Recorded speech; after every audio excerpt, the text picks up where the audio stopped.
I would like to welcome you all to the Governing Board meeting of the Lammersville Unified School District on Wednesday, November 5th at 7 p.m.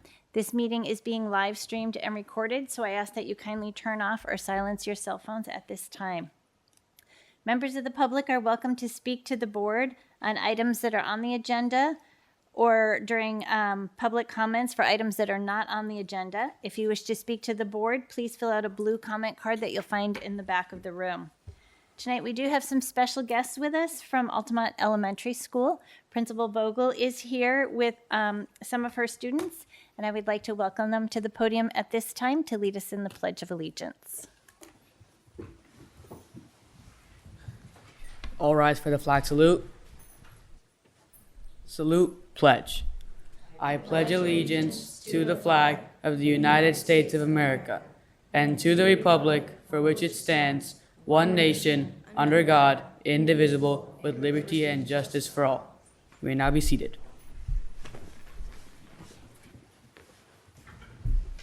All right, Lammersville Unified School District board members, Dr. Nicholas, it's my pleasure tonight to reintroduce you to a spinoff of our ASB division called RISE that President Boulay actually got to see in action last year. And tonight they're going to share with you, they're kind of still in the beginning planning stages of a new project that they're getting started.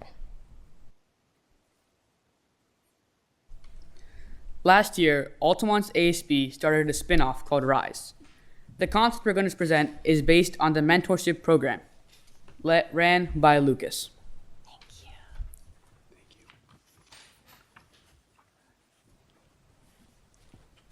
you. Hello, my name is Lucas. And last year, during lunch, I would meet up with a fourth grader and we would talk about his day and how he was feeling. And it was great because I got to figure things out and help him with school situations. This year, we are working on expanding this idea to help kids. Hello, I'm Kayla. Right now, our ASB advisor, Ms. Goins, is working with all the teachers at Altamont to identify if students that would benefit from a peer mentor. On December 1st, we're going to start the program. It will work like this. On Mondays, Wednesdays, and Thursdays, we will check in with our buddies during their recess, our rise time, to see how their day is starting. At the end of the day, teachers will fill in the parts about having strong attention, using wisdom, and demonstrating safety. At the end of their school day, they will have another check-in with their buddy, where they will identify how their day was and set a goal for the next day. Thanks for hearing our presentation. Do you have any questions?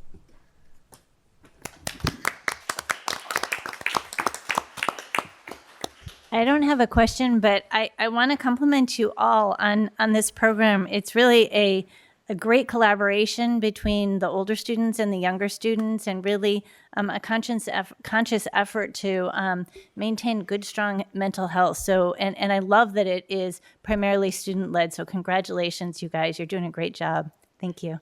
Yeah. I just did have one question. This is so wonderful, this check-in form. Did your group create this? And I mean, I'd love the first question. If your phone were a battery, what would your percentage be today? That's so relatable to kids. They'll understand that. So Miss Goins and Miss Grace, our vice principal, actually, they had a collaboration period in which they worked on it, and then they're sharing it out with the kids. This is great. And one thing I want to share with you guys is mentorship. You know, maybe I'll say 5 or 10 years ago was thought to be for someone who needs help or someone who's, you know, in a challenging situation needs guidance. And even at my age and in my career, we all have mentors. And standing up a mentorship program in a corporate environment is very challenging. For you guys to stand it up in your school is amazing. And to start at the level that you guys are at is really, really encouraging. So, you know, mentorship for everyone is a good thing. It's not just for people who are struggling. And, you know, even the most successful people have mentors, and that's what keeps them successful. So kudos to you guys for even taking the initiative to start this. And I'm sure there's a lot of students benefiting from your actions. Thank you so much for starting that. Thank you.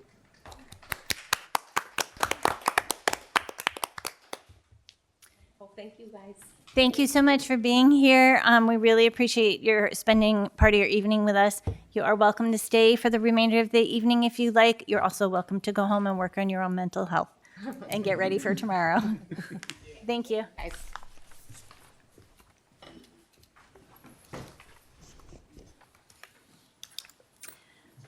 Item 3, roll call, please. Lisa Boulay, Here. Vanita Daniel, Here. Sammy Gmodi, Here. Stephanie Olson, Here. David Pombo, Here. Donovan Rudish. Here. Thank you. Item 4, approval and or corrections to the agenda. There are none. Move to approve the agenda. Second. Based on a motion by trustee Olson and a second by trustee Daniel, student preferential vote. Aye. All in favor? Aye. Any opposed? Motion carries with 5 ayes and no nos. Item 5, committee reports. Item A, District Advisory Committee, trustee Modi. Thank you. The District Advisory Committee met earlier today in the district boardroom. It was the first meeting of the school year, reviewed the LCAP with a presentation by Assistant Superintendent Sharp. There will be a presentation on the LCAP at the next, I believe, tonight's board meeting, at which time the plan will get updated based on the most recent results. And then the LCAP will come back to the District Advisory Committee in June for review before it's presented to the board, I believe in the same month. Thank you. Thank you. Item B, District English Language Advisory Committee, trustee Olson. Nothing to report. Thank you. Item C, Education Committee, trustee Pombo. The Education Committee met on October 16th and had presentations on the LCAP and the Reader Difficulty Screener. That concludes my report. Thank you. Item D, Facilities Committee, trustee Olson. Yes, the next Facilities Committee meeting is tomorrow at 6:30 p.m. here in the boardroom. Thank you. Item E, Policy Committee, trustee Daniel. We have our first reading of updated board policies and administrative regulations as part of the information and discussion item, and that is all I have. Thank you. Item F, Safety Committee, trustee Pombo. Nothing to report. Thank you. And item G, the Wellness Committee. We met on October 22nd. At that meeting, each of the schools reviewed their wellness-related projects for both students and staff. And then Assistant Superintendent Busuttil talked about Assembly Bill 10. This is a relatively new Assembly bill that addresses body shaming. The California Department of Education recently published an example of a body shaming policy, which we reviewed at the meeting. And essentially, our district is doing very well in terms of abiding by many of the things in the policy with our dress code policy and our bullying policy. But the Wellness Committee does plan on putting together a comprehensive body shaming policy that will come to the board in the spring. Also, the district nurse, Beth Sorensen, reviewed the district's practice for hearing and vision screening for our students. The counselors shared their counseling information on the Parent Project and the Loving Solution classes that are happening this year, as well as the Counseling Connection newsletter. And they talked about the different types of supports we have in our district for students. The next meeting for the Wellness Committee is December 17th at 3:45 in the Professional Development Center. And that's it for Wellness Committee. Item 6, Governing Board Reports. Student Board Member Rudish. Good evening, President Boulay, Lammersville trustees, Dr. Nicholas. To start off with ASB and leadership updates, our Mustangs were very excited about Halloween this year. We had some great costumes, some fun games, giveaways, and some serious rivalry between departments. I believe the prior month, I mentioned that I would like to see anybody but the history department dominate the costume contest. I would like to tragically report that the history department has yet again won. Again. I suspect at this point there is serious bribery at play, so I will be back next meeting with my findings. Going along with that, our haunted house was a blast. We've got one of our highest attendances this year, close to around 600 people, and a surface profit of about $4,700. The carnival games, corn maze, food trucks, and scaring hallways showed some major improvements, and I think we'll only be building on them next year. Our leadership class has also begun a new project focusing on representing our students on campus, Each student in the leadership classroom is responsible for now creating a passion project, which is a short, fun activity to engage our students. So for example, we recently did a leadership bonding project in our culinary room where groups had to bake a cake while being unable to see, hear, and talk. It was an interesting experience. I also recently hosted a passion project where we gave candy out for teachers to pass out during Halloween. And then I believe as of this Friday, we're also hoping to have a movie night at the school for our students. So in general, it's just a new fun way to give back, and I'm looking forward to reporting more on what our teams come up with. There's also going to be a fall dance production featuring BDC, Hype, Maza, Synergy, Mayura, and some other dance clubs on November 20th. It's one of the primary ways these dance teams raise money, so if you'd like to show out, I'm sure they'll have some amazing performances.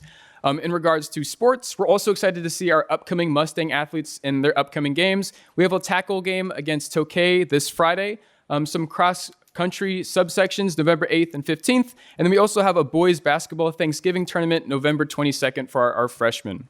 And then in regard to clubs, our speech and debate team is, of course, on top of it again. We had 4 competitions over September and October. In the September competition at Stephen Stewart, we placed 5th and 6th for the World School Debate. The second week of October, we had a competition, CSU Fullerton, where one team made it to Octo Finals. The week after that, we had a competition, John Chamber Invitational. We had 2 teams make Octo Finals and 1 team make quarterfinals. Then just this weekend, we had a competition where 3 teams made it to Octo Finals and 1 to quarterfinals. So in terms of speech, we're proud to say we've had our finalists in almost all of our tournaments. Just an absolutely insane performance from that team. And this concludes my report. Thank you. Thank you. Great things happening at our high school as always. Appreciate that update. Trustee Pombo. Thank you, Madam President. On October 16th, I participated in the Facilities Committee interview for a new member from the community who appears on our agenda this evening. And then I attended the Education Committee meeting. On October 18th, I attended the Diwali celebration at Central Park. Always a fun event to see all the interesting clothing and presentations there. On the 20th, I attended the LSF meeting at Lammersville Elementary. On the 22nd, I attended the San Joaquin County Safe Schools Summit along with Deputy Superintendent Harrison, Assistant Superintendent Busatil, and Costa Vice Principal Clegg.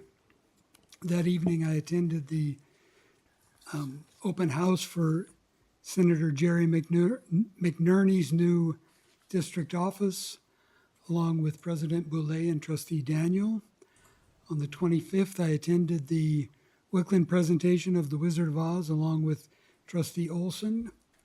On the 29th, I attended the San Joaquin County Boards Association annual dinner, along with all of my fellow trustees. On November 3rd, I attended the AI Symposium along with trustees Daniel and Modi. And on November 4th, I attended the Lammersville Elementary Site Council meeting. And that concludes my report. Thank you. Trustee Olson. Yes, thank you. As Trustee Pombo said, on October 16th, I conducted interviews for the new community member to the Facilities Committee, and that person is on the agenda, as mentioned. On October 18th, I was also able to attend the Diwali celebration at Central Park, along with Trustee Daniel and Trustee Pombo, and as always, it's a beautiful time, and as Trustee Pombo said, I enjoy seeing the vibrant attire and the happiness and the performances and just a really special brightness and light about that ceremony every year. On October 25th, I did attend Wickland's production of The Wizard of Oz, and it was not a typical middle school play. It was above and beyond. The volunteers really go all out to give so many kids an experience, and it was very inclusive. The cast was very big, and everybody had a part that felt important to them, and I really enjoyed the performance. And I'm grateful that our students have those kinds of opportunities, and that we have volunteers that are willing to give their time to provide them. On October 29th, along with the rest of the trustees, I attended the San Joaquin County School Board's dinner, which is always a really wonderful event. We learn a lot about the state budgeting and finances at this dinner, and it's very informative for board members and useful, that we can better understand the challenges that our own district employees face when they have to figure out the budget and figure out where the money's going to come from. And on October 31st, I attended or actually, I guess I forgot one thing. On October 24th, I attended Trunk or Treat at Cuesta. It was the best one yet. And I say that as the person that started the very first one at Cuesta. It's only gotten better since I left.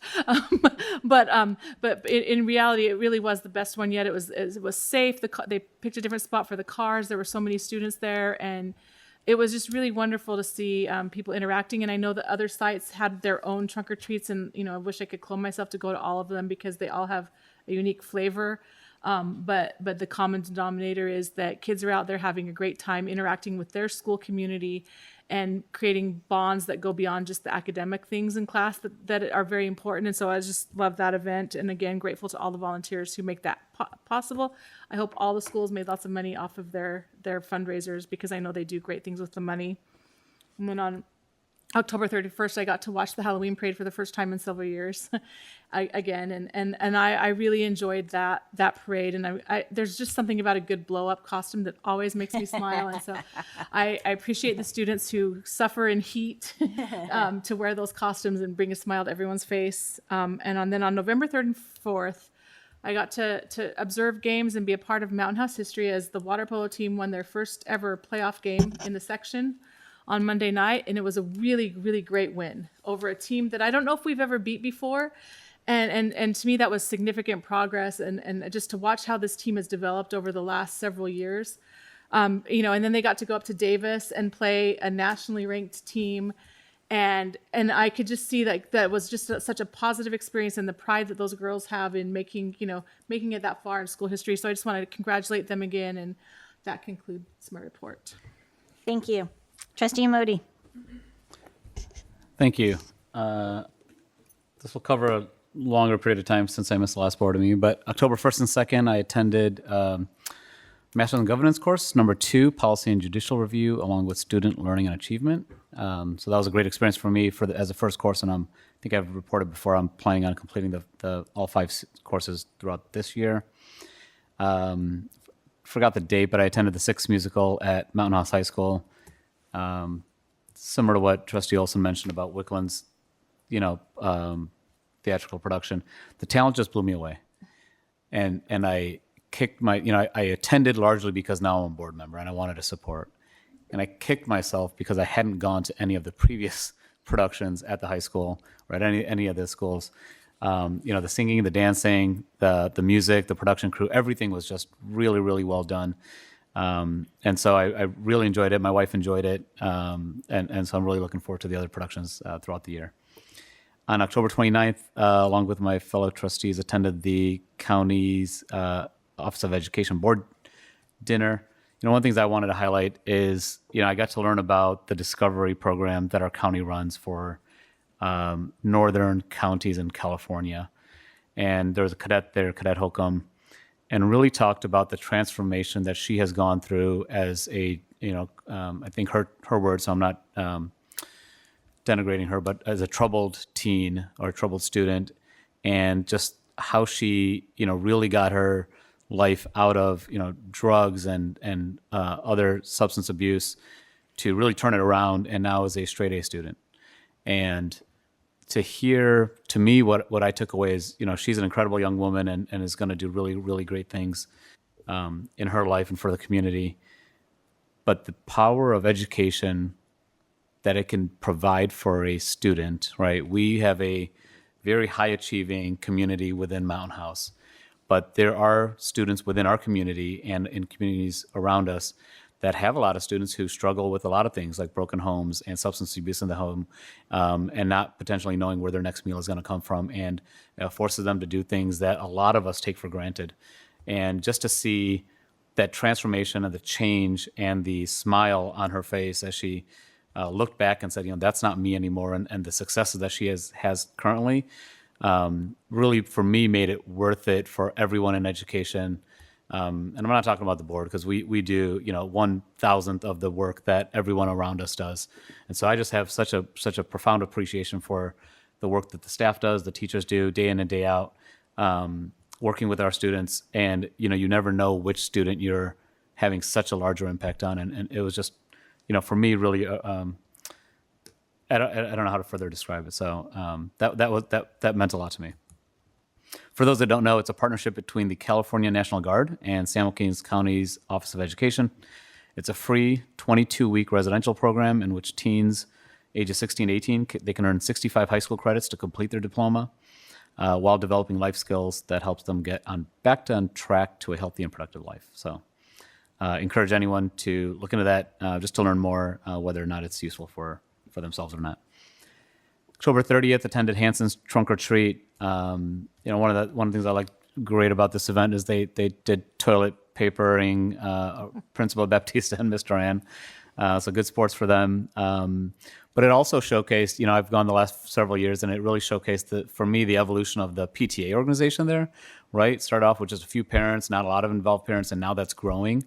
And to see a lot of different parents involved, a lot more organization, very, very much successful. So that's a really great thing to see in our community of, it's not just the staff, it's not just the teachers, but it takes the community to make a successful school environment, and it's nice to see that evolution there. October 31st, was able to go to the Halloween parade. And I reflected. I took a work call while I was at the parade.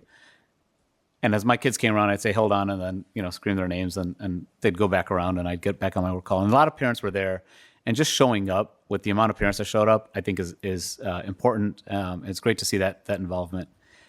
November 3rd, with trustees Daniel and Pombo, attended the AI symposium at the Mountain House High School.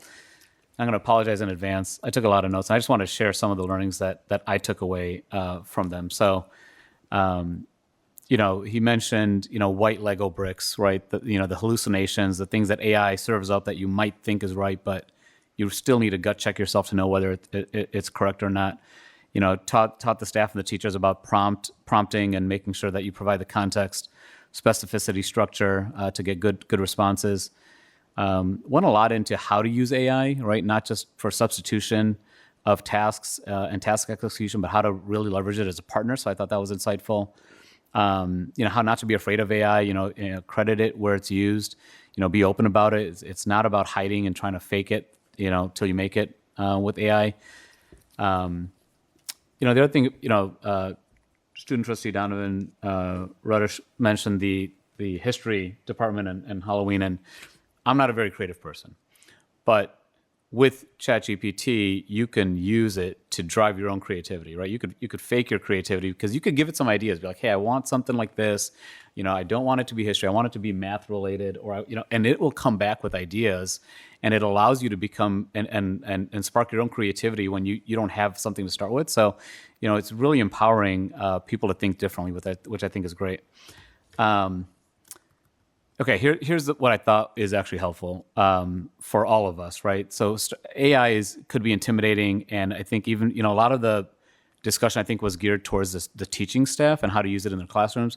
I think is just as important for all of us as well as the district staff and our school site staff as well. So easy use cases, right? Ask for ideas. I need help with this. You're writing something up, or you got this email, you don't know how to respond to it. Ask it to help you with that.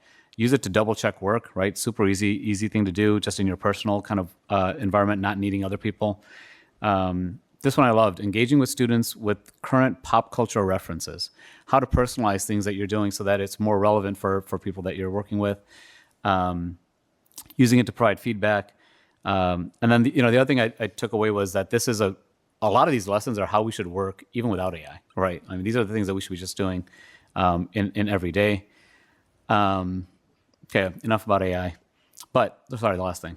I use it to look up other district policies. So when I have questions about our own policies or how we do things, I will often ask ChatGPT, hey, are there other districts that do this? Or are there, and it'll find it. So you don't have to know which district's doing what. It'll find it. It'll point it to, Irvine or whoever else is doing something just to get a little bit more educated and informed. So I thought that's a really good use of it for our case. Okay, I'm wrapping up, I promise. I do want to thank the IT department and James Reed specifically for the anti-phishing campaign. I think everyone in corporate life, we joke about, clicking on an email that your company sends out and now you got signed up for, 6 weeks more of training because you clicked on a link. And it's great to see that brought to our district site. There's a lot of risk operationally if, systems were taken down or held at ransom. And then, of course, financially if there was ransom. So I think that from what I saw, the team did a great job, made it really entertaining and fun. And it looks like the engagement was great. And lastly, my 2 kids are Student of the Month this year. So congratulations to Jalen and Zion. But what I did want to mention is, the excitement that even these small recognition opportunities provide both for the children and the families. It goes beyond the certificate that it's printed on or the paper that it's printed on. It just drives such meaningful excitement in the home and drives them to want to do better. So, I love the opportunities that our schools take to point that out for students. And that concludes my report. Thank you very much. Thank you. Trustee Daniel. Thank you, President. On October 22nd, I attended the Wellness Committee meeting along with President Boulay. And President Boulay covered all the details well. And one of the highlights that stood out for me, apart from all the different policies that we talked about, was I'm a foodie. So I focused on the very new recipe that's out there. And that was crispy chicken ranch wrap. And of course, we discussed about the feedback. Everybody, adults all said it's great. But I did want to talk to the students. So, the kids who I met, I asked them, hey, did you taste this? This is new out there. And I got the very same positive feedback. And kids are like the honest food critics ever. But they said, oh, yeah, it actually tastes like a ranch wrap. So which was amazing to hear. And then evening of October 22nd, I, along with President Boulay and Trustee Pombo, attended the open house for Senator's new office. It was a really good evening to travel with the trustees. And on October 26th, I attended the San Joaquin School Board dinner along with all my fellow trustees. I do want to echo both the details that Trustee Olson as well as Trustee Modi mentioned. The meeting started with the cadet presenting her life story and how she turned her life because of the power of education. I like the phrase you used, Trustee Modi. And that was definitely possible by the money talk that we had, the budget and everything, because as Trustee Olson mentioned, there were a lot of details based off on the budget. So the power of education definitely can improve with the budget that we will be receiving. So it was a culmination of both ends. So it was a very, very fruitful meeting to be there, and a lovely dinner with all of my trustees.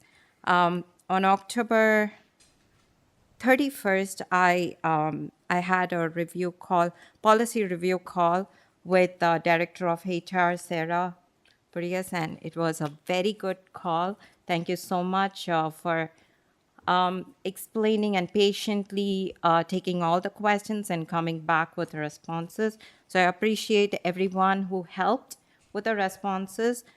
So that was a very productive call. Thank you. On October 18th, November 1st, I attended 3 Diwali events.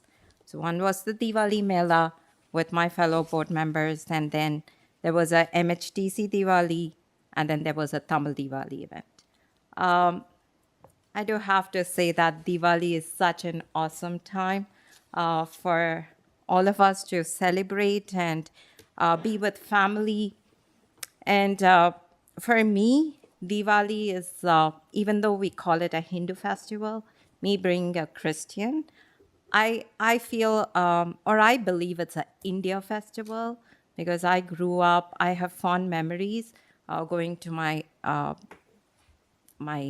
Anand and Mama's house, I call them, and then I go to Vasant Kumar uncle's house, and they're all our Hindu friends, and later having a Diwali celebration with friends and neighbors.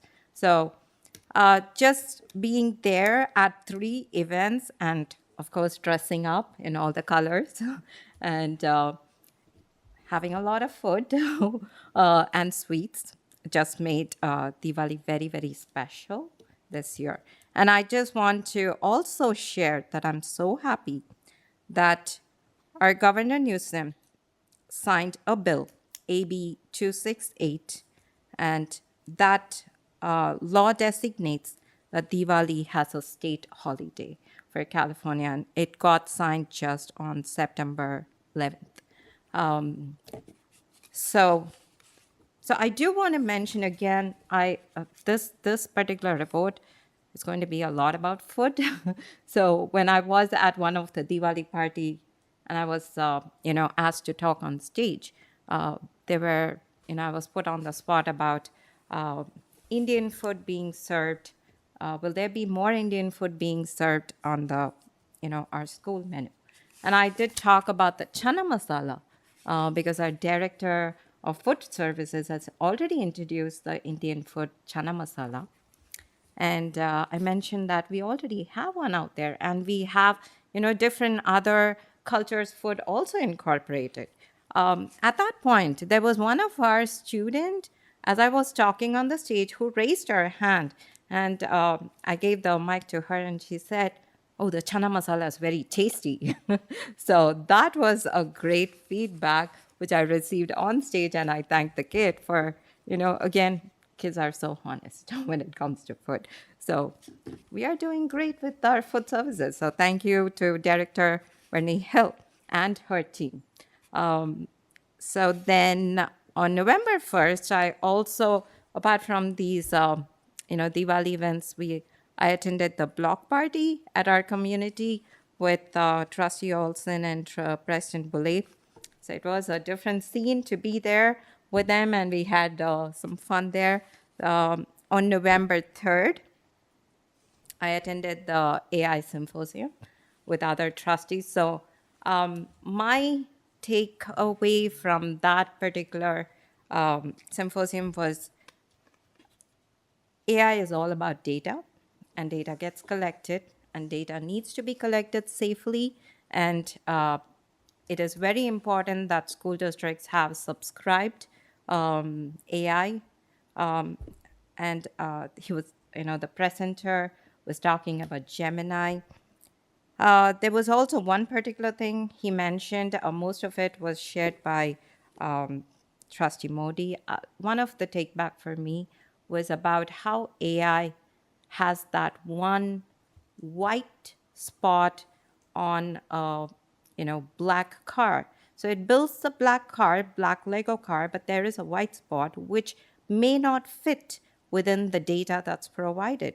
And I am actually working on my master's right now. So I do have to say that, yes, I do my research on using the AI, and that white spot, when he shared that, now I'm very consciously thinking about, okay, where is that white spot there? So that was a big, big knowledge for me to take away. And also, I appreciate that he was the speaker, particularly focused not on just explaining AI, but how would it help our teachers, educators, and students, and how can we effectively use them, and also advise or instruct the ethical use of AI. So the symposium was just great. But however, everybody uses AI. I use AI. The last time I was sharing with my trustees when we were at the dinner. So I was saying, okay, I forgot how to, open the tab which I closed back. And I actually had to check on AI. I just Googled. I mean, not Googled. I took the AI and it told me the shortcut. So it is serving if you also forget something. So that's about the AI. And on November 4th, I performed my duty as a responsible citizen and I voted. And there ends my report. Thank you. Thank you. On October 22nd, I attended the Wellness Committee meeting in the afternoon, and then later on that evening attended Senator McNerney's open house for his new office in Stockton. On October 24th, I attended Wickland's production of The Wizard of Oz. And in addition to the amazing performances, the costumes, the sets, they always do such a good job. But it's clear that those students get a lot of coaching and a lot of mentoring because often with the smaller productions, there are sound system issues, and there were some sound system issues on Friday. But you know what? Those kids did not stop acting. They just kept going. So kudos to them and to the parents, the staff volunteers that really worked with them a lot over the last couple months. On October 29th, along with the rest of the trustees, I went to the San Joaquin County School Board's dinner. And then earlier this evening, I attended the District Advisory Committee meeting. And that's the end of my report. Item 7, receiving of public comments. I do have one comment card. I'm going to read the paragraph here, and then I will welcome our speaker to the podium. The entire board appreciates hearing from members of the community and public at large. The board shall give members of the public an opportunity to address the board either before or during the board's consideration of each agenda item, Government Code Section 54954.3. At a time so designated on the agenda, members of the public also may bring before the board matters that are not listed on the agenda of a regular meeting. The board may refer such a matter to the superintendent or designee or take it under advisement, but shall not take action at that time. The board may place the matter on the agenda of a subsequent meeting for discussion or action. Individual speakers shall be allowed 3 minutes to address the board on each agenda or non-agenda item. The board shall limit the total time for public input on each item to 20 minutes. So at this time, I invite Krithika to the podium.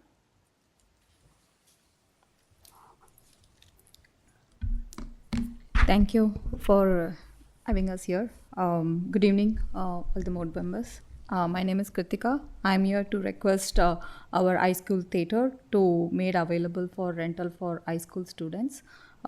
This is specific request for my daughter I was looking for. She's a classical dancer.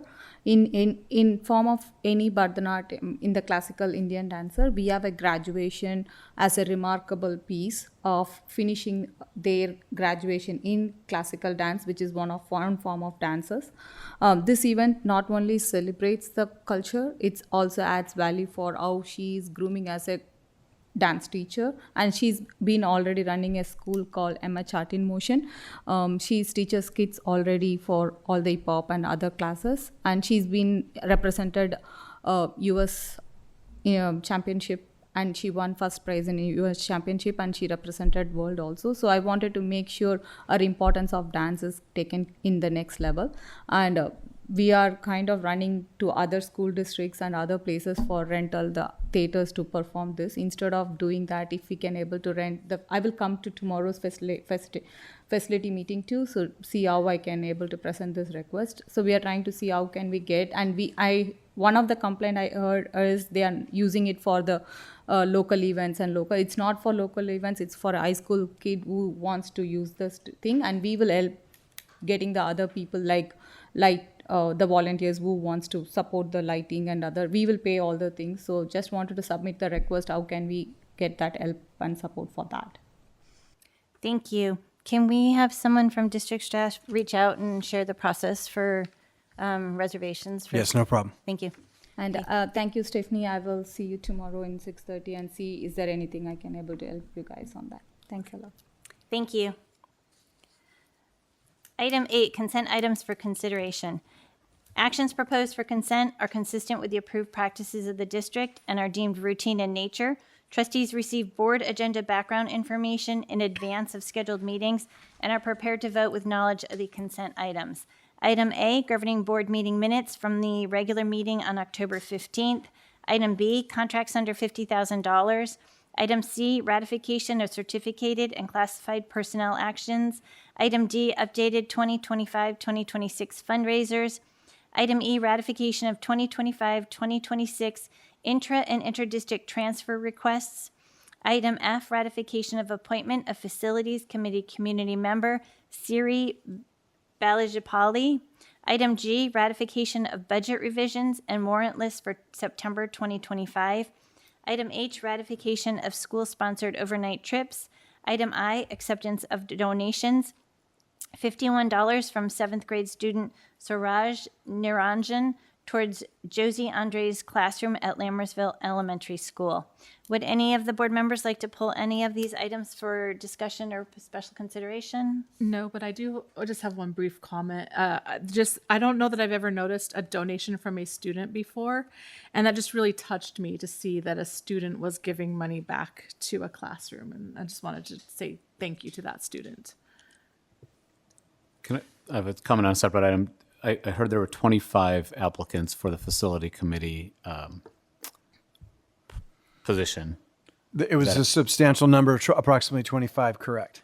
which I think just shows the community is willing to step up, and I just want to share the appreciation for everyone doing that. Move to approve consent items. Second. Based on a motion by trustee Pombo and a second by trustee Daniel, student preferential vote. Aye. All in favor? Aye. Any opposed? Motion carries with 5 ayes and no noes. Madam Clerk, would you please do the honors? Yes, we'd like to welcome the following new hires to the Lammersville family. Naveen Abu Shaban, self-contained classroom teacher. Ranga Aragela, noon duty supervisor. Swapnika Bade, special education instructional aide. Christine Chong, special education instructional aide. Mariah Jose, instructional aide. And Sydney Vernon, speech language pathologist. And additionally, we'd also like to welcome Siri Balajapali to the facilities committee. Welcome to the Lammersville family. Thank you. Item 9, district administrative reports. Item A, superintendent's report. Yes, so our superintendent's report today will be partly by me and significant portion by Assistant Superintendent Sharp, and all of it's about good, exciting outcomes. One of the ranking systems, and all these ranking systems has flaws, they're not perfect, but one of that has some credibility out in the world is the U.S. News and World Report. So we just did an analysis of their outcomes, and we have some good news to announce. First of all of our schools received what is considered a badge consideration. So it's they've reached a threshold, a higher percentage, and so getting a badge is a good thing in their system. So all of our schools received at least one, but of the 15 that were eligible, 13 were acknowledged. So 13 to 15 isn't so bad. And I will say that Costa hasn't posted a number yet because you have to have 3 years of being open. So we look forward, and you'll see what their scores are this year, and you'll know that they're going to score very well in that system. Second of all, in terms of middle school rankings, now we have K-8s, right? And the system they look at is K-5, 6, 8. But when they look at the middle schools, we have 2 of our schools ranked very, very high. Hanson at number 24, that means in the state of California, their middle school program, and Cordes at number 31 for their middle school program. So that is exceptional outcomes, and more good news will be coming in future years. And then at Mountain House High School, again, in 2013-14, when we were designing the program, one of the things we said in those initial conversation with that first core group was we want to have a top 100 ranked high school in U.S. News and World Report. Now, we're not quite there, but we made a significant jump of over 42 high schools. So we're currently sitting at 168 with 2-year-old data. And I can tell you when you see the report tonight that the high schools posted an 80 in ELA and a 66 in math. So I can tell you that 168 is already an echo in the past. but we have to wait for their system to catch up. And in terms of U.S. News and Report, a lot of it's AP focused and all that, and it does take a long time for a brand new school to build that program up. So these 13 of 15, everybody received at least one badge. Most of our schools received 2, 24 Hanson, 31 Cordis, and Mountain House High School with a bullet is heading towards the top 100. And with that, I'd like to turn over to our CASP results. This is the macro picture of Assistant Superintendent Heather Sharp.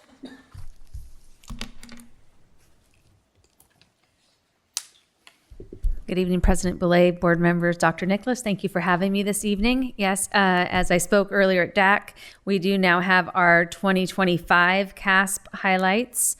So this is the first view of our actual CASP data.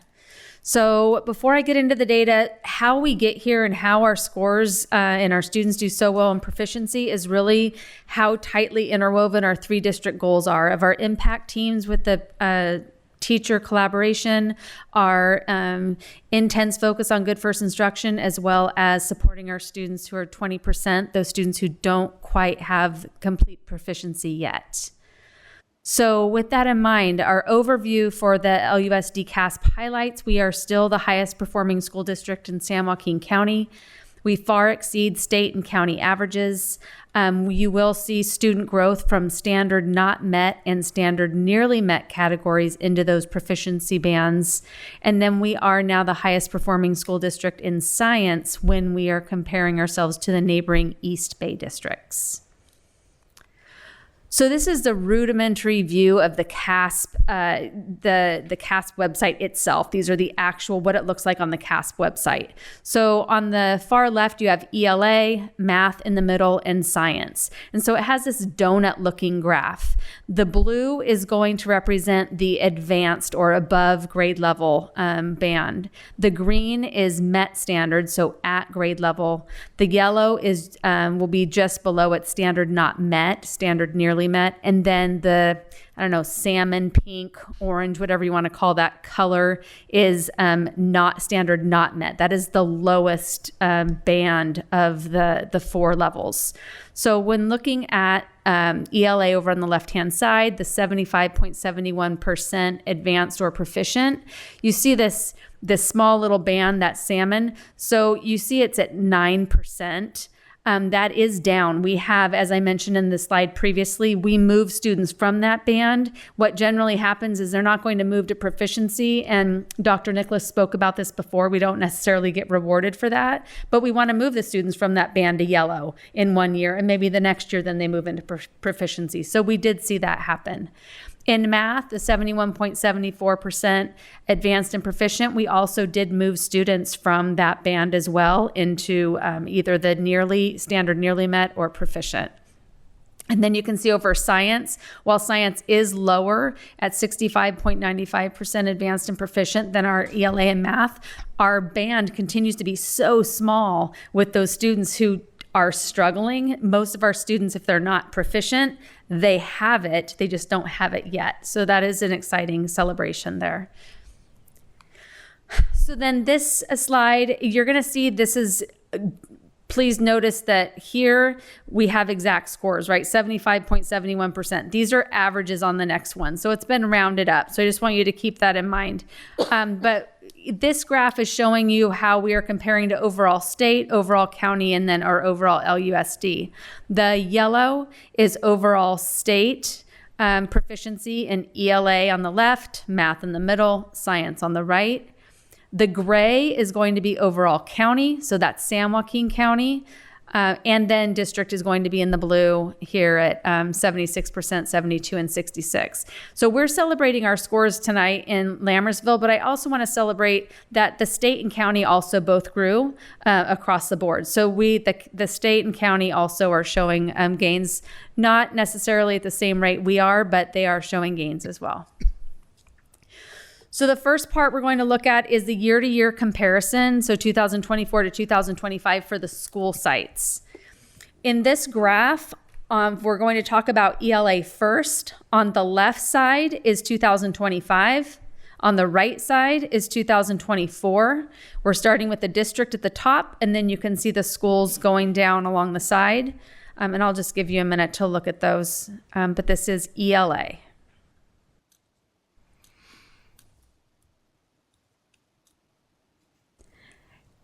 And then moving to the next slide, we have math.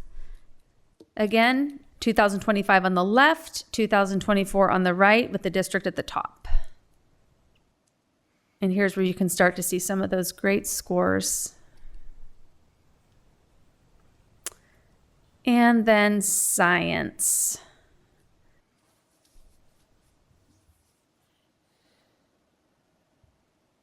And we'll get into a little bit more about these scores in some further slides. So now I want to take a look at Lammersville as it compares to the East Bay districts.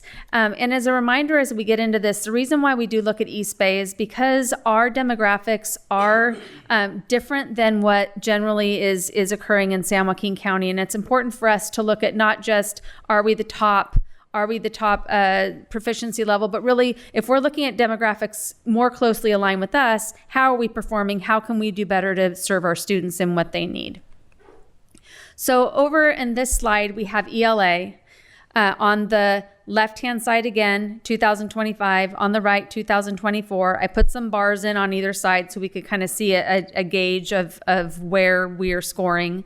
And we compare ourselves to Dublin, Fremont, Livermore Valley, Pleasanton, and San Ramon Valley. What I've done here is I've shown you where have each of the districts increased or decreased in their ELA scores. And this speaks to what Dr. Nicholas spoke about either in the last board meeting or previous to that, where he talked about once we get to this score, this level of 70% or above, it's going to fluctuate. You're not going to have this steady increase because we're already there. We've hit this ceiling. And you can see that is the case with some of the other districts as well. While yes, we've increased, Livermore Valley increased, San Ramon increased, Dublin did have a decrease this year, and Fremont and Pleasanton really relatively flat with their scores, but still very good scores. So if we look at math, same is true. District, Dublin, Livermore Valley, San Ramon Valley all had increases, with Fremont relatively flat, slight increase, Pleasanton also relatively flat. But you can see the district is right there with the rest of these school districts. And then in science is where every district increased, with the exception Dublin did take a dip. Pleasanton exactly, and I fact-checked Pleasanton, exactly the same score year to year. And this is where we are now in the top place for science.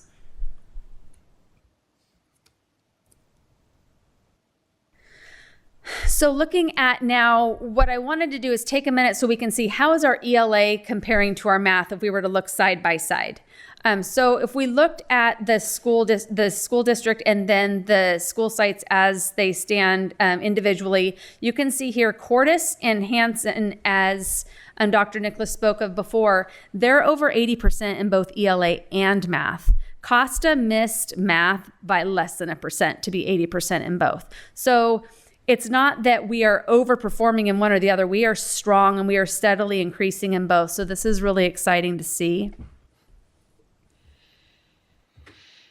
And then when we're looking at the East Bay districts, also you can see that the district is very much in line with East Bay district, as well as we all are in that 70% bracket in both ELA and math.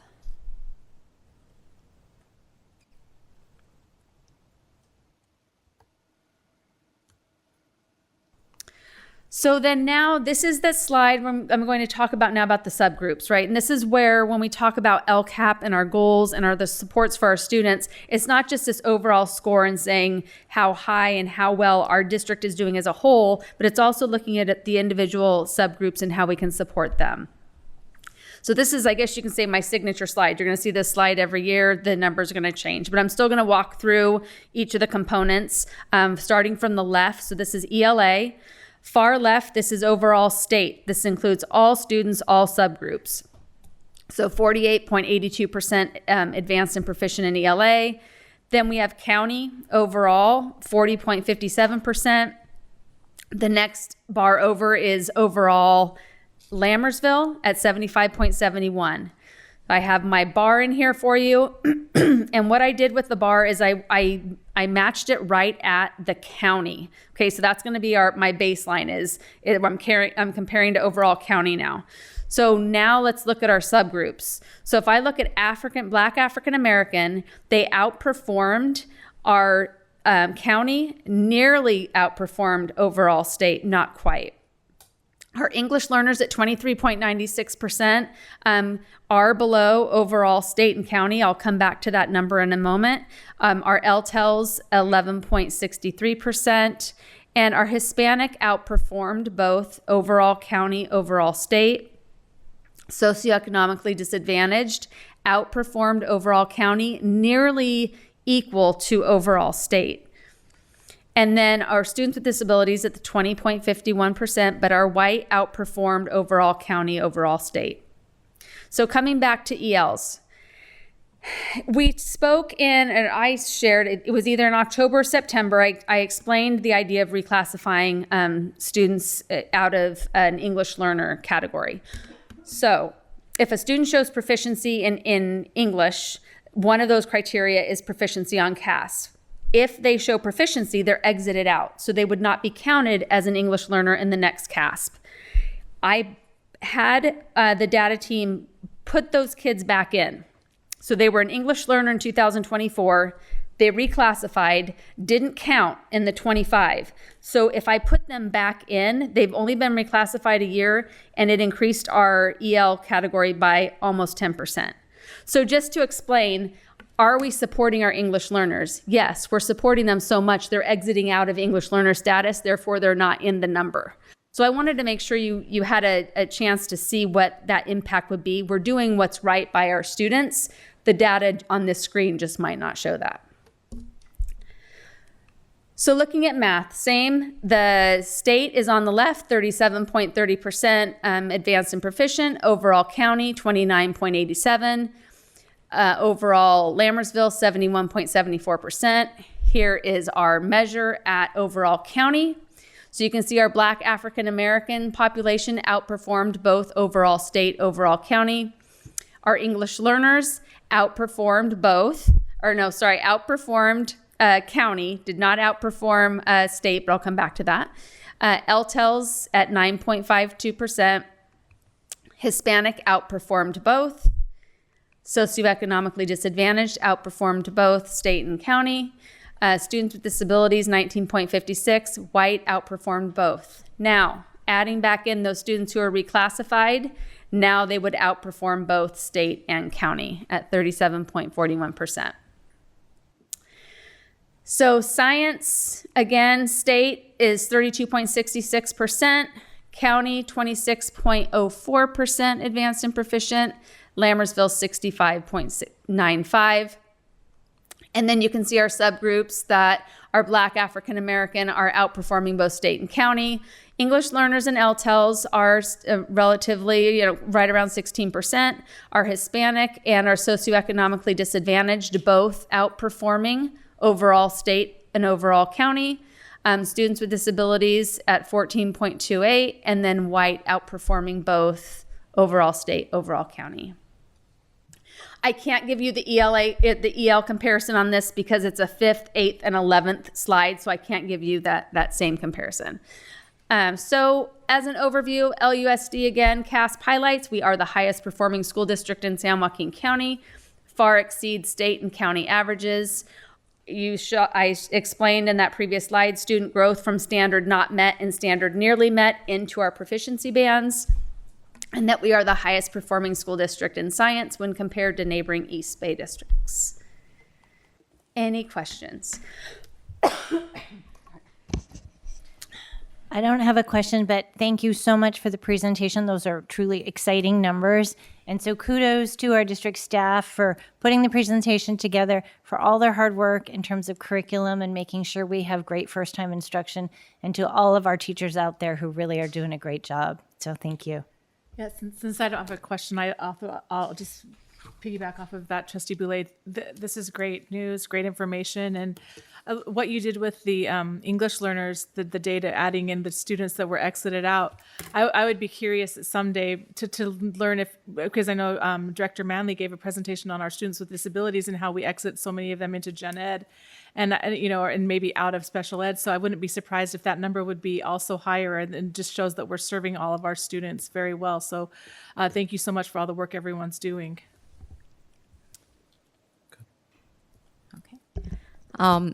Thank you so much for the presentation. I mean, the numbers look great and the percentages look great. If we could go back to the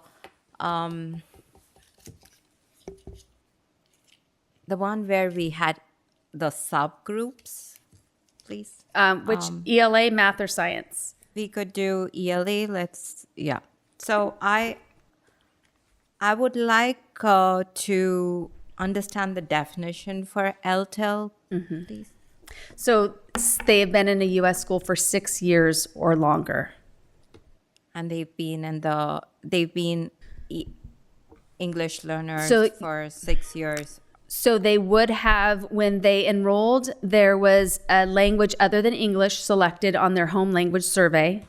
They've been in a school district for 6 or more years, and they are not showing proficiency on the criteria set forth by LPAC, CASP, and classroom performance. Great, thank you. So we do evaluate. What I'm trying to understand here is we have a set of English learners, right? We have added we are showing the percentage where they exited out. Would that also add on to LTIL? Like, how are we separating? Right, so good question. So no, so the students that I added back in have shown proficiency. So they've shown proficiency on the LPAC, so the actual English language test. They have shown proficiency on CASP, and they have shown proficiency through teacher observation, classroom grades in some instances, and parent approval. So those are the criteria. That's how they are out of an English learner status. An LTEL is a student who is not demonstrating proficiency. So they are either not passing LPAC, which is speaking, listening, reading, and writing. They're not passing CASP, and they're not making grades. It could be all of those or any of those. So it's a comprehensive group of different functions we have to look at to see if a student is proficient. So that's the LTEL. So if a student gets out of English learner, they would not be an LTEL. Okay. But do some of the LTEL students, are they exited out of? Yes, they could be exited. An LTEL could be exited out. Okay, thank you. Yeah, thank you. You're welcome. I might have a follow-up, but yeah, thank you for now. Thanks. One, thank you. Again, I love this specific presentation because I think it says so much about our district and the improvements that all the hard work that our teachers and students do, and actually see it come to life. So thank you for you and the team to put this together. I have a couple questions and then one request that I'll ask for board consensus before making. One is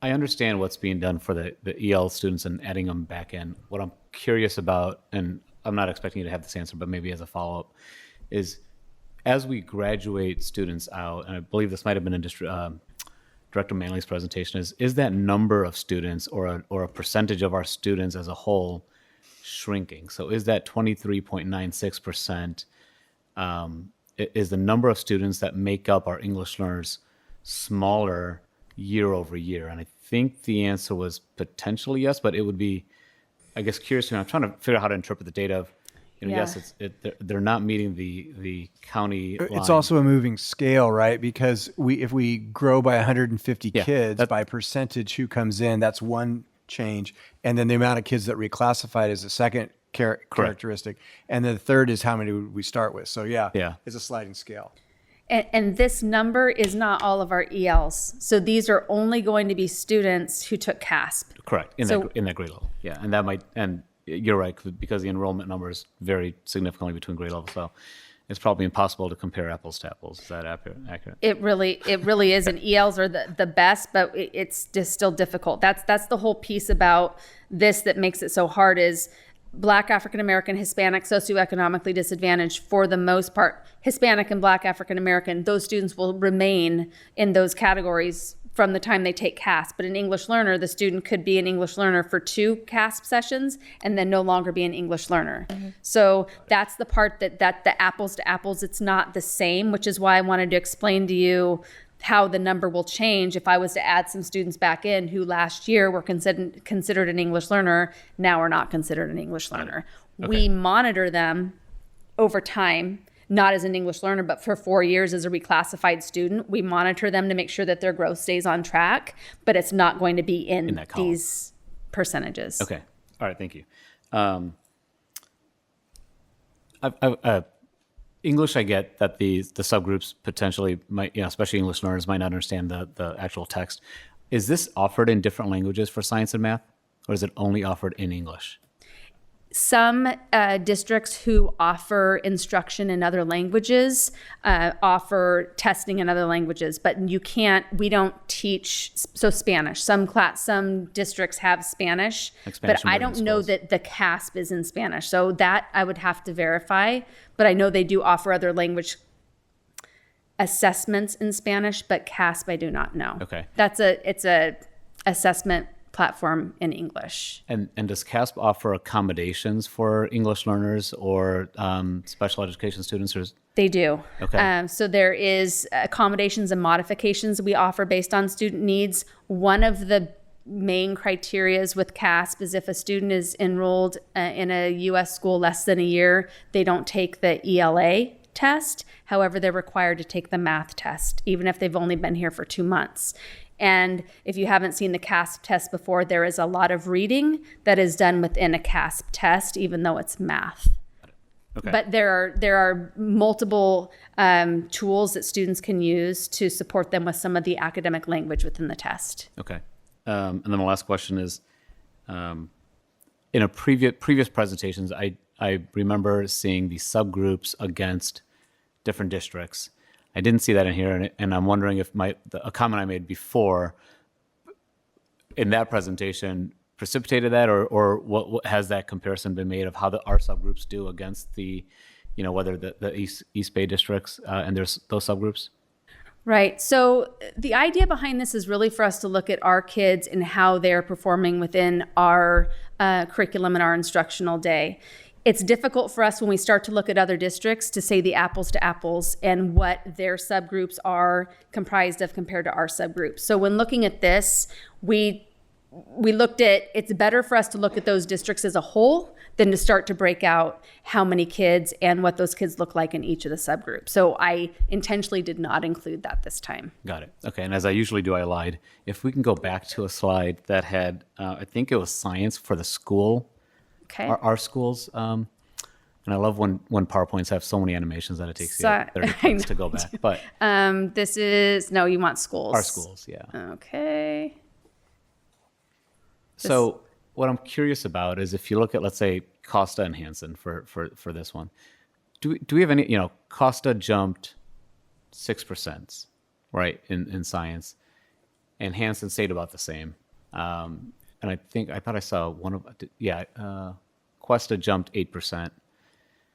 Do we have any ideas, or have we thought about, Bethany was a big one, right? That went up 17%. What can account for the stark differences between the growth or the changes within our district at different schools?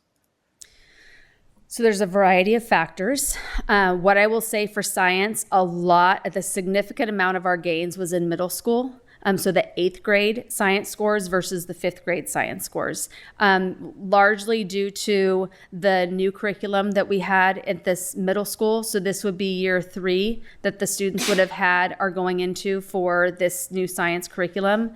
And the teachers have found a lot of value in building the co-creation of assessments amongst the teachers and really taking ownership for connecting the science curriculum to the standards and how they're assessing the kids. So that has been a big shift in the middle school, and the teachers are loving the curriculum, as well as a supplemental component to that called Gizmos that offers a interactive science experiments that students can use that coincide with the curriculum. So it's really been, for Bethany, I can say that they've spoken to some of the great gains they've done has been their middle school science team.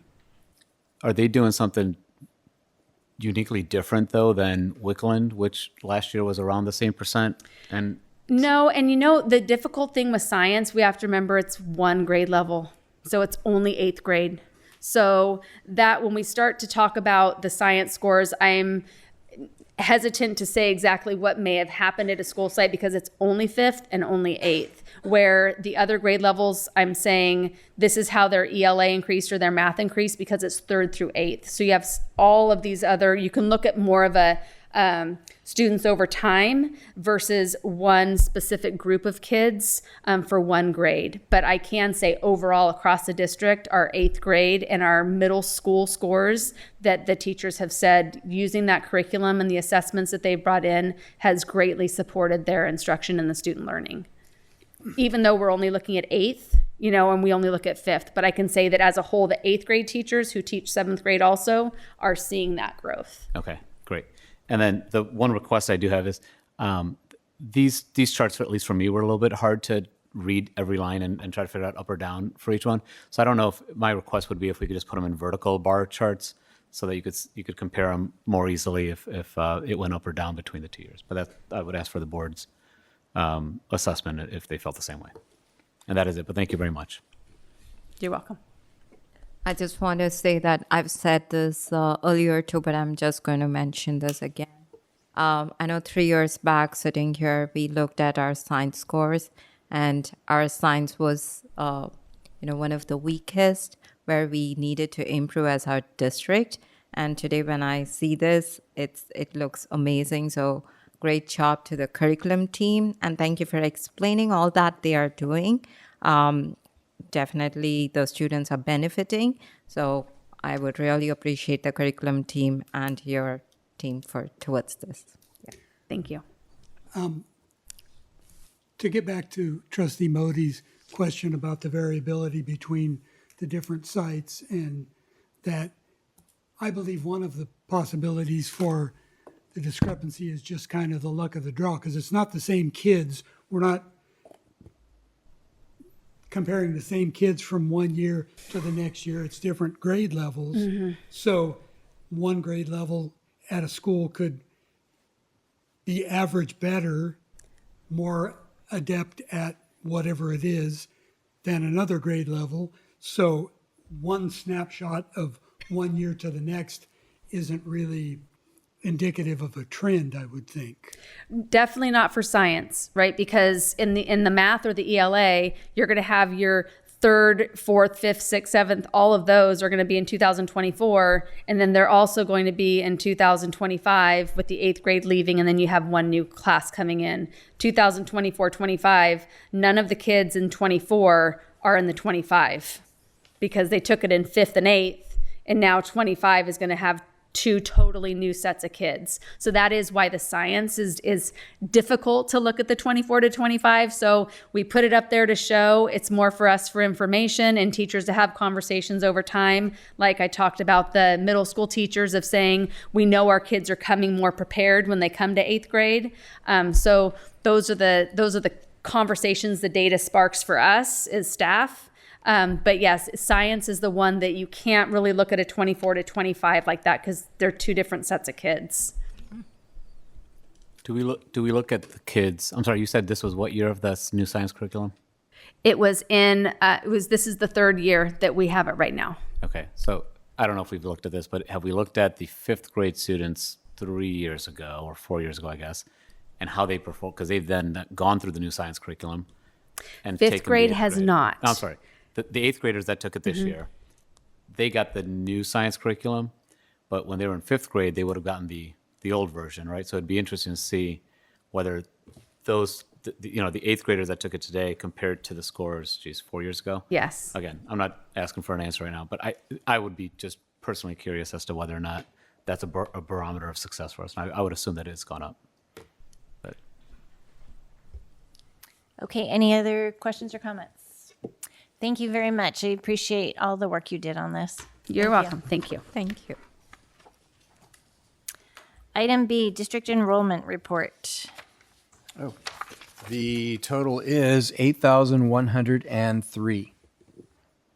Thank you. Item C, district maintenance and operations report, Director Dixon. Good evening. Since the last board meeting, there's been no issues with the pool. Chemicals and pH are all good. The heater and solar are working well, so there's no issues with the temperatures. The weather's been a little mild lately with a little bit of rain, so we've backed off on the field watering. If we get heavier rain, then we'll back off just a little bit more. The cooler weather's also been helpful with the HVAC calls. Those have gone down significantly. We are still dealing with a few at the moment. And then we addressed deep cleaning over break and are planning other areas for the upcoming breaks. Currently, we have no issues with civic permits, and there are no openings for maintenance or operations. Thank you. Thank you. Item 10, action items. Item A, consider approval of facilities usage fees for facility improvements, total cost $35,994 for volleyball uprights and 10 water fill stations not to exceed $25,000. Staff report, please.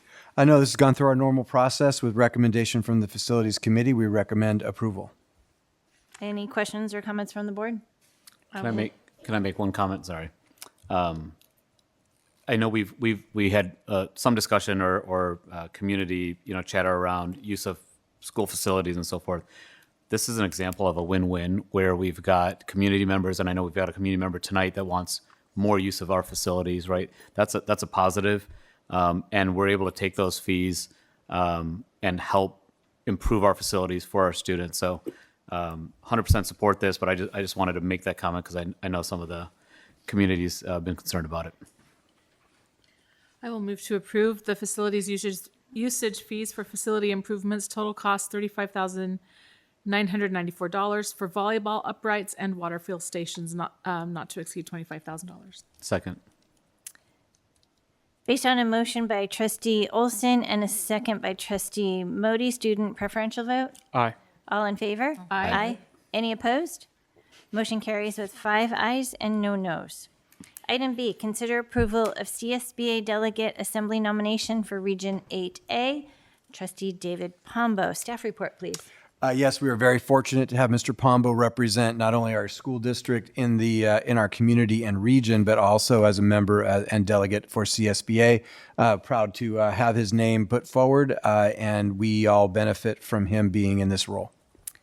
Thank you. And before I ask for questions or comments, I would like to comment and thank Trustee Pombo. He's done this now for working with CSB for a number of years, and he's doing a great job. And I really appreciate the extra time that you take to do this for our district. Any other questions or comments? I just wanted to piggyback off that comment because when I saw this item, I was reminded that I was going to share in my board report that at the county school board's dinner, Trustee Pombo also gave a little speech and encouraged involvement in CSBA, and I'm really grateful how well he represents our board and our district out there with the rest of the districts in the county and the state, and so just wanted to state that publicly.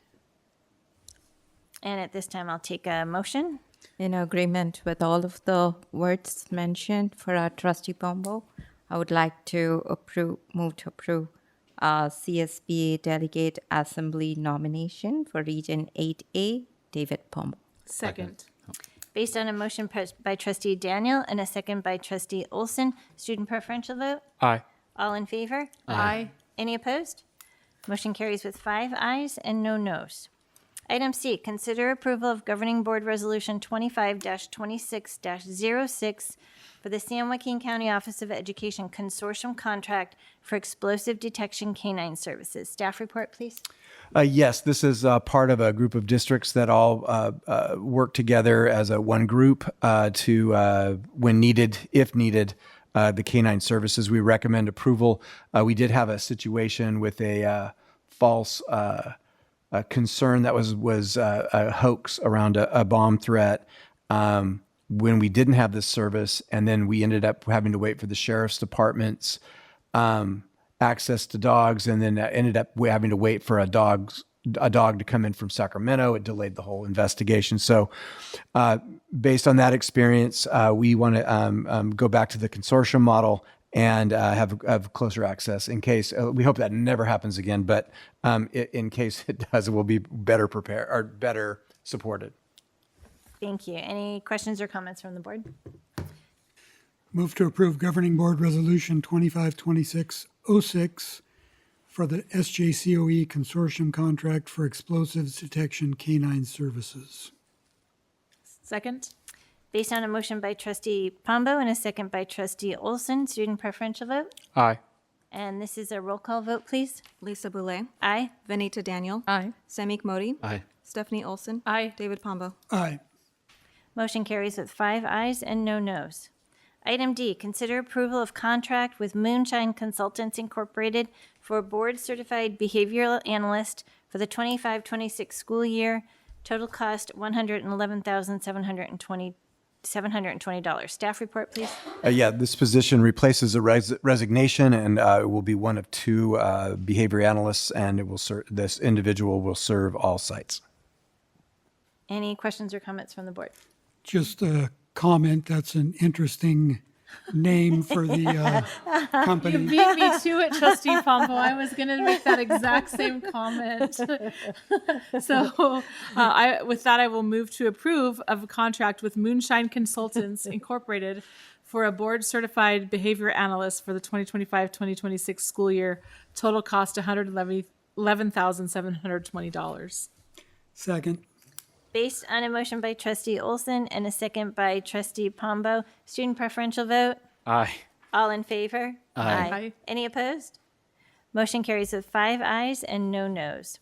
Item E, consider approval to purchase 2 Ford Maverick hybrid trucks for the Maintenance Operations and Transportation Department, not to exceed $75,000. Staff report, please. Yes, we've gotten to a size geographically that it's time to provide these 2 hybrid trucks for the individuals who will be driving them, as opposed to using their personal vehicles. And they're paid for by developer fees, correct? And so we recommend that we make this move for a lot of reasons. Any questions or comments from the board? That's a much better name. The one, this, I asked a question to staff before the board meeting around whether or not these expenses get capitalized, and the answer is yes, and it's an 8-year depreciation schedule. The only ask I have is if we can, in the staff reports or the documents that we get, just indicate when it is a capitalized expense, if that can be indicated. But I don't have a problem with the expense itself. Move to approve to purchase 2 Ford Maverick hybrid trucks for Maintenance and Operations and Transportation Department, not to exceed $75,000. Second. Based on a motion by trustee Pombo and a second by trustee Daniel, student preferential vote. Aye. All in favor? Aye. Any opposed? Motion carries with 5 ayes and no nos.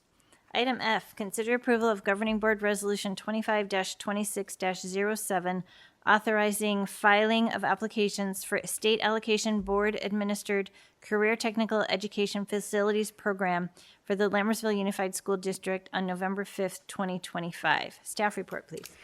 Yes, so it's interesting. There's a source of funds to support facility expansion for CTE programs, but it was whispered in its release, and this was brought up at a county superintendent's meeting, and everybody looked around at each other like, did you know about that?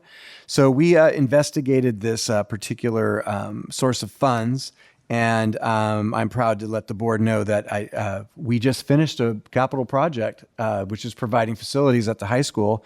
5 of the classroom provide CTE classrooms, 3 in biomedical and 2 for the business pathway, which perfectly align with the parameters of these funds. So staff has got together, Karen Perez, who has kind of spearheaded that with Gloria's help and Thor's help. So we're going to ask for $3 million for the biomedical classrooms, and we're going to ask for $2 million for the business classrooms. We'll see how it goes. But if they gave us $100, it would be better than what we have now. So we hope that they'll see that our investment in our facilities, also the wise planning around expansion of CTE, hopefully that will bring some money back to the district. So we strongly recommend approval of this resolution.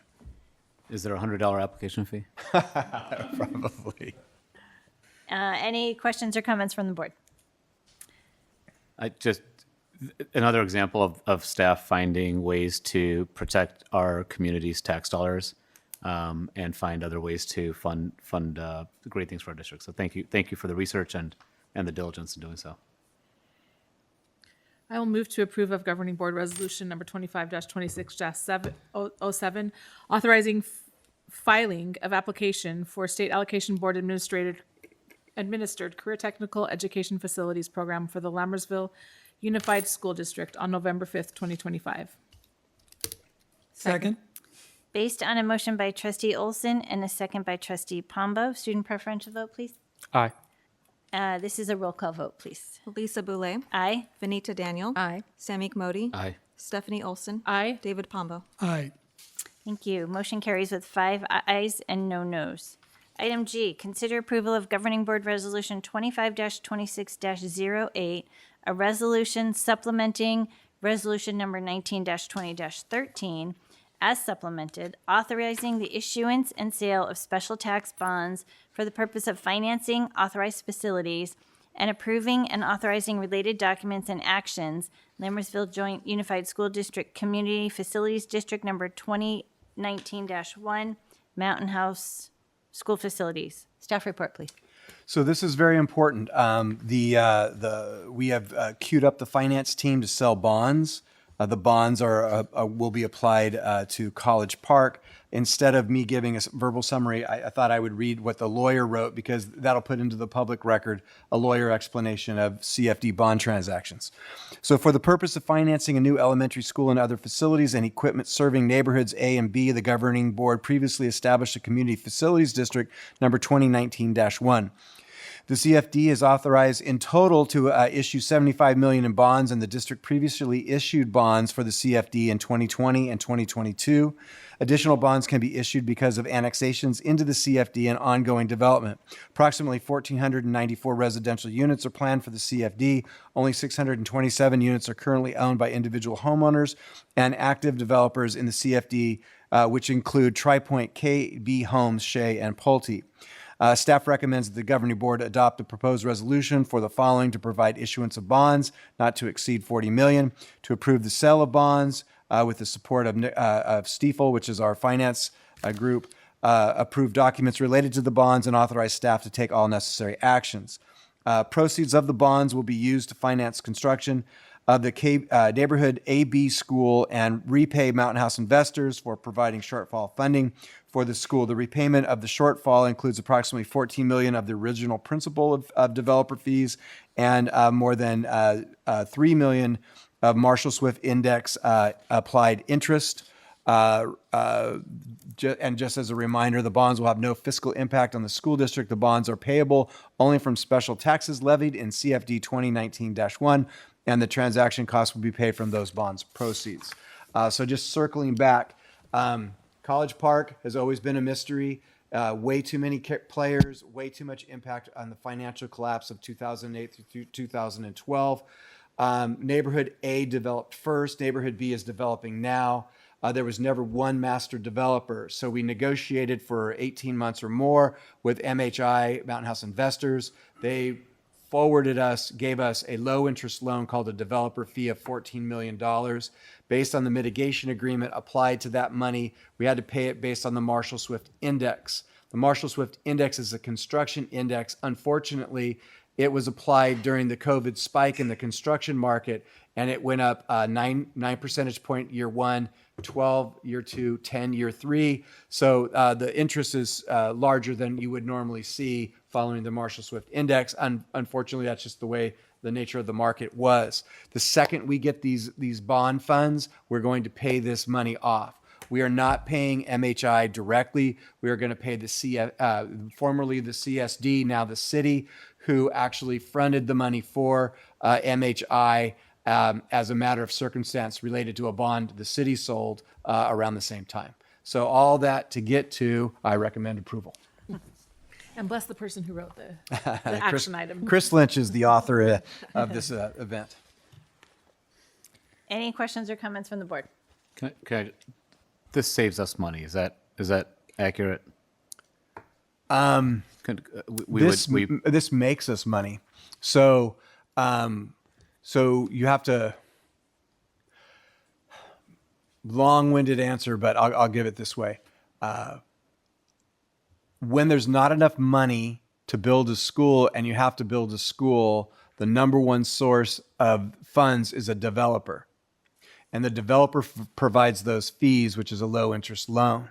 They squawk about that, even though they make money off of it in the long run. So in this case, we could only draw Belarus bond funds and developer fees from A. What was supposed to happen was another developer was going to take the role of master developer and take care of the rest of the need for construction of Costa through developer fees. But the two individual developers chose to run the string out on us and did not sign an agreement, which left us holding the bag. And so therefore we played the role of financing our own district project, which was not supposed to be the case ever. Now we've reversed course on that. We've negotiated deals with the builders who bought from those developers, and therefore we're recouping all of our money. So when I say it's a mess, that's an example is. So your question was, does this save us money? The only means to build additional classrooms, the only means to pay off the developer fee is through the CFD bond funds. And so that we will collect those, pay off that debt, and then put aside in capital funds for future classroom space and or district facilities. But the fact that we're selling these bonds now and paying off that loan at this time will save us money because we will no longer be paying interest on that money. Oh, I'm sorry. Yeah, for that simple part of interest, that is correct. Yeah, so if we don't do anything, we're going to continue to accrue interest at a high rate, which is that Marshall something index. Correct. Right. By doing this, we stave off that high rate of interest. Correct. Okay. That's all right. Sorry, I thought you wanted the big picture, and No, you it's wanted all- one it's specific all- interest. it's all good. Yes, we're getting rid of the interest payment. Yeah. Okay. Perfect. Thank you. With that, sorry, you were going ready to Go ahead. move to approve the Governing Board Resolution 25-26-08, a resolution supplementing Resolution Number 19-20-13 as supplemented, authorizing the issuance and sale of special tax bonds for the purpose of financing authorized facilities and approving and authorizing related documents and actions. Lammersville Joint Unified School District Community Facilities District Number 2019-1, parentheses, Mountain House School Facilities. Second. Based on a motion by trustee Modi and a second by trustee Pombo, student preferential vote. Aye. And this is a roll call vote, please. Lisa Boulay, Aye. Benita Daniel, Aye. Samik Modi, Aye. Stephanie Olson, Aye. David Pombo. Aye. Motion carries with 5 ayes and no nos. Item 11, information and discussion items. Item A, first reading of updated board policies and administrative regulations. Staff report, please. This is the first tranche. We're following our process. There'll be a second reading at the next board meeting. Any questions or comments from the board? It was a really great read. Is it? I actually enjoyed reading I the did, policies yeah, also. I think- I always learn a lot more about the district, the ins and outs and the intricacies. So, yeah. As you know, my first time on policy committee, I took a lot more probably teeth to the reading probably than I did before that. Most of them, you know, just for everyone's information, most of them are legal changes and updates there. The two things that I focused on were, you know, the use of technology policy and the AI policy. Those are two that are, you know, ever changing, and it's hard to keep up with those. And if anyone is looking for where to provide a lot of feedback, that'd probably be the two that have the most, you know, debate around, I guess. That's not very statutory. And then the one question I had, I thought I read somewhere that the second reading was going to be in December. Did I get that wrong? No, that's correct. But our next meeting is in December. There you go. Okay. And item B, annual report on Williams complaints. Staff report, please. The board will be shocked to hear that the state has given us a new requirement. We already do multiple Williams complaint reports to the community and the board at large. Now, the new requirement is that we have to provide that through this model. And the county plays their role. There were nominal findings which don't really meet the spirit of the Williams Act. The Williams Act was about poor kids were not getting books, and middle class and up kids were, and that the facilities where poor kids were going to school were dilapidated, and middle class and up were not. So when they point out that a tile was loose, thank you for the feedback. But we didn't have any. The minor is even a difficult word to say. So with that said, I've reported to the board the new mandate. Yeah, thank you, Dr. Nicholas. I just wanted to say that when I read that and the minor little infractions, I was really confused why that was even necessary, because we have outstanding maintenance operations staff that, as they go through their routine checks, are going to find these things and fix them and do a great job. And so it just felt a little redundant to do that. Thank you. Item 12, calendar. Item A, Thursday, November 6th is the Facilities Committee meeting at 6:30 here at the District Office Boardroom. Wednesday, November 12th is the Safety Committee meeting at 3:45 in the Professional Development Center. Wednesday, December 17th is the Wellness Committee meeting at 3:45 at the Professional Development Center. And Wednesday, December 17th is the next regular governing board meeting at 7 o'clock here in the District Office Boardroom. In a moment, we will adjourn to closed session where we will discuss the following. Item A, Public Employee Discipline Dismissal Release Complaint, Government Code Section 54957. And item B, Conference with Real Property Negotiators, Government Code Section 54956.8. Move to adjourn. Second? Based on a motion by trustee Pombo and a second by trustee Olson. Student preferential vote? Aye. All in favor? Aye. Any opposed? Motion carries with 5 ayes and no noes. We are now adjourned to closed session at 8:36 p.m. Thank you, everyone.